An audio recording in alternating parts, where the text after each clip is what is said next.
The state and its people condemn the horrific racially motivated murders. Perpetrating violence of this kind is unacceptable. The governor has blood on his hands. He has had an all-out attack on the Black community with his anti-woke policies, which we know very well was nothing more than a dog whistle to get folks up and riled up in the way in which it just happened on yesterday. I am more than angry, and now there are 3 families that no longer have their family members to come out to. This here in Florida, Governor Desantis and the Republican Party of Florida are doing nothing but hurting us, and I am angry, and I will not continue to sit idly by. In the wake of yet another vile act of right-wing domestic terror in America, this time in Jacksonville, Florida, I want to shed light on, frankly, the only response worth noting. No, not the speech from that robot whose rhetoric fuels such hatred and policies seek to eradicate Black history from the state that this happened in. A response to his hollow words from Democratic State Representative Angie Nixon. The NAACP issuing a travel advisory, that is real. That is what's happening in the state of Florida. And yet, time and time again, when I am on the House floor, when I am telling all the folks what's happening in our state, in the House floor from leaders, we get microaggressions. Representative Nixon has strongly criticized Governor Ron Desantis for his role in what she considers to be an increasingly hostile environment for Black people in Florida. And so she went on MSNBC and she did not mince her words. The state and its people condemn the horrific racially motivated murders perpetrated by a deranged scumbag in Jacksonville at the Dollar General store. Perpetrating violence of this kind is unacceptable, and targeting people due to their race has no place in the state of Florida. What do you make of that condemnation? What I make of that condemnation is hollow statements. This is a governor who has done nothing but fan these types of happenings throughout our state.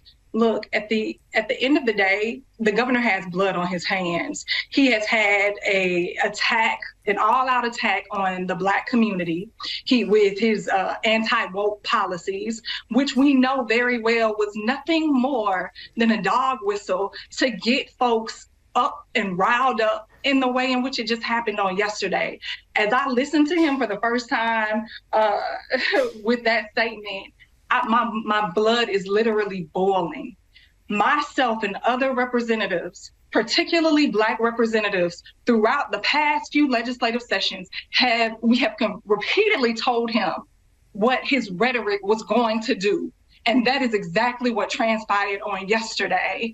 This is absurd. It's ridiculous. He is one of the causes to this. This is an agenda that he has been pushing since he has gotten into office. He showed us who he was when he initially ran for governor, saying, don't monkey this around, don't monkey this up. Those type of statements, it only leads to things like this. Let's be clear. This is the same state legislature that just recently passed a bill to rename a portion of our roadways after Rush Limbaugh.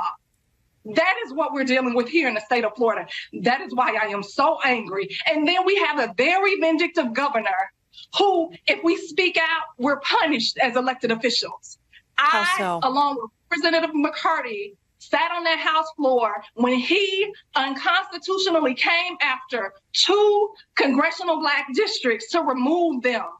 I was placed in a basement with rats because I stood up for my community. I am more than angry. And now there are 3 families that no longer have their family members to come out to.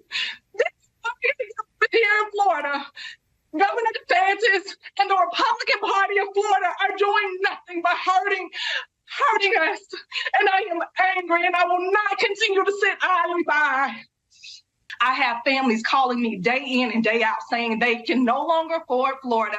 They do not feel safe. The NAACP issuing a travel advisory, that is real. That is what's happening in the state of Florida. And yet, time and time again, when I am on the House floor, when I am telling all the folks what's happening in our state, in the House floor from leaders, we get we get microaggressions. We get, oh, that's not real.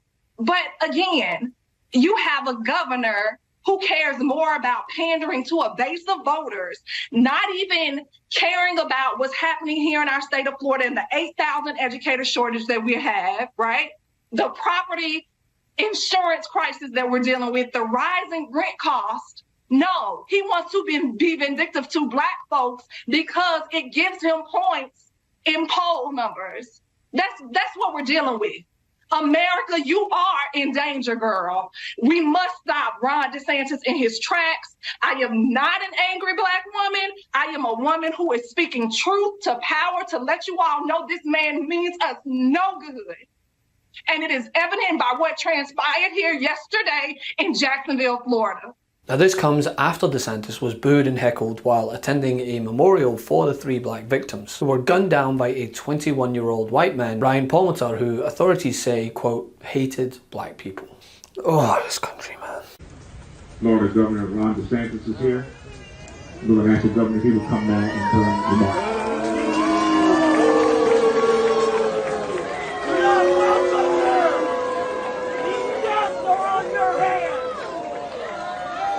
Thank you for doing this. I want to just say to the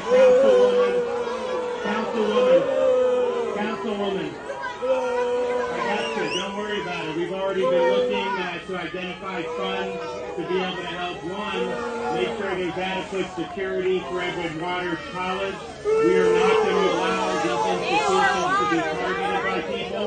Your policies caused this!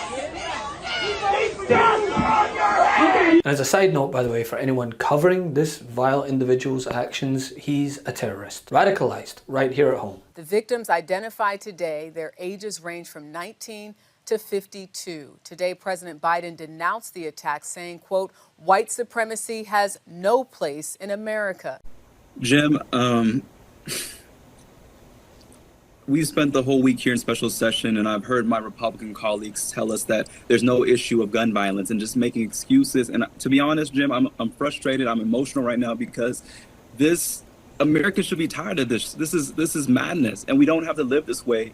Nixon's passionate segment on MSNBC is one that needs to be aired across every single platform. And here's the point. We can laugh off DeSantis' awkward smile and inability to show an iota of charisma, but as governor, his rhetoric and, quote, anti-woke policies are dog whistles, and they've caused serious damage. The state of Florida, we're proud to stand for education, not indoctrination in our schools. Look at these books that have already been banned due to Republican measures. The Life of Rosa Parks. To anyone who's been paying attention to DeSantis, when he says anti-woke, he means anti-black. He's been attacking Black people and attacking migrants and attacking the LGBTQ community and in turn emboldening individuals like this. But Ron DeSantis really is running on an authoritarian agenda. The policies he has enacted in Florida are the opposite of freedom. To me, the opposite of core American values, because in Ron DeSantis' Florida, the state will decide what books your child can or cannot read in their school library by threatening teachers and librarians with time in prison if they do not comply with vague laws about instruction. Be labeled as racist and discrimination without a response. ISIS, the Taliban, and Al-Qaeda, those are the folks who discriminate.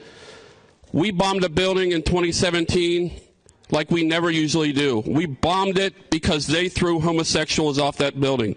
Our terrorist enemies hate homosexuals more than we do. They're the ones who discriminate. So yeah, while he'll likely fall short in his run for presidency up against their fearless cult leader-in-chief, the damage he's already caused in Florida is there for everyone to see. And we need to be highlighting this message from Representative Nixon as opposed to airing the hollow thoughts and feelings of a man who just adds fuel to the fire. The governor has blood on his hands. He has had an all-out attack on the Black community. Hey Meidas Mighty, love this report? Continue the conversation by following us on Instagram @MeidasTouch to keep up with the most important news of the day. What are you waiting for? Follow us now.